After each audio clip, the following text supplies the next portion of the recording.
Oke, mari kita jawab pertanyaan-pertanyaan Ustaz. Sudah masuk. Ini ada pertanyaan terkait dengan brosur Ustaz. Ya. Apakah istilah durhaka dalam Islam hanya berlaku antara perilaku durhaka seorang anak kandung kepada orang tua, ataukah anak menantu juga berlaku terkena ayat tentang durhaka kepada orang tua? Yang namanya durhaka, apakah mertua itu juga ini berlaku durhaka pada mertua? Perlu kita pahami bahwa mertua kita juga orang tua kita, karena melalui rahim ibu mertua kita lah istri kita dilahirkan, dan melalui rahim istri kita lah Allah titipkan anak turun kita.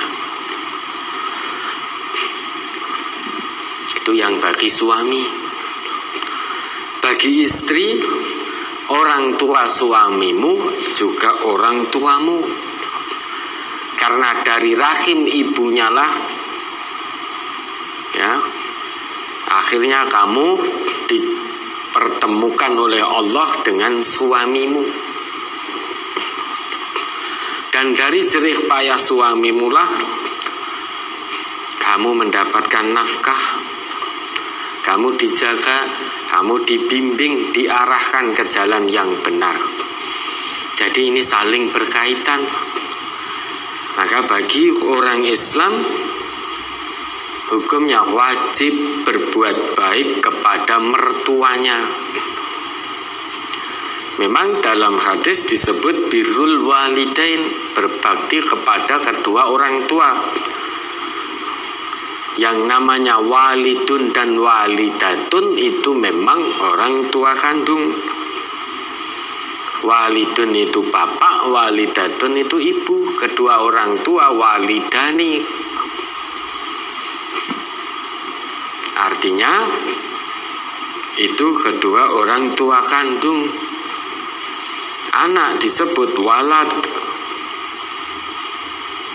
Mengapa demikian? Karena melalui rahim ibunya lah dia dilahirkan. Ya, maka bahasa Arabnya itu apa namanya? Yalidu. Ya.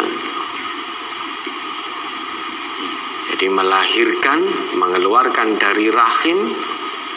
Maka Allah itu lam yalid walam yulad. Itu maksudnya apa? Karena orang-orang jahiliyah dulu menyebut bahwa orang yang melahirkan itu melalui rahimnya. Orang yang beranak itu lahir dari rahimnya. Sehingga menuduh bahwa Allah itu punya anak. Na'udzubillah. Subhanallah amma yaqulun. Nah makanya walid, walidah itu memang kedua orang tua kandung. Namun bukan berarti kita boleh berbuat sesuka hati kita terhadap mertua kita. Kalau kita berbuat sesuka hati kita, ingat Nabi juga mengatakan, Nabi bersabda, tadi sudah kita sebutkan, laisa minna man la yukrim kabirona. Bukan dari golongan kami. Artinya bukan diakui sebagai umatnya Nabi Muhammad. Man la yukrim kabirona. Siapapun itu yang tidak bisa menghormati orang yang lebih tua, menghormati orang yang lebih tua. Kalau tidak bisa menghormati orang yang lebih tua, itu tidak diakui sebagai umatnya Nabi Muhammad. Padahal orang tua ini adalah orang lain, tidak ada hubungan nasab dengan kita. Namun kita sebagai hamba Allah yang beriman, ngaku sebagai umatnya Nabi Muhammad, punya kewajiban meski dengan orang yang tidak ada hubungan nasab dengan kita. Kalau dia lebih sepuh daripada kita, kita punya kewajiban untuk menghormatinya, untuk berbuat baik kepadanya.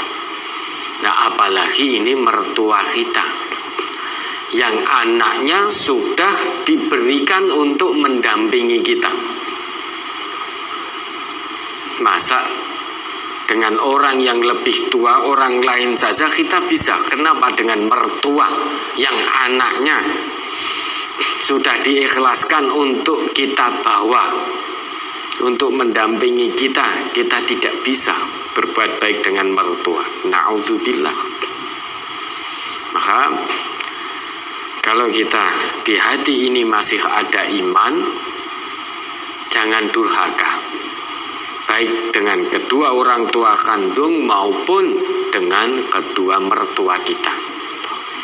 Karena biar bagaimanapun mertua, terhadap mertua kita punya kewajiban untuk berbuat baik, untuk berbakti kepada keduanya. Ya, mudah-mudahan bisa dipahami.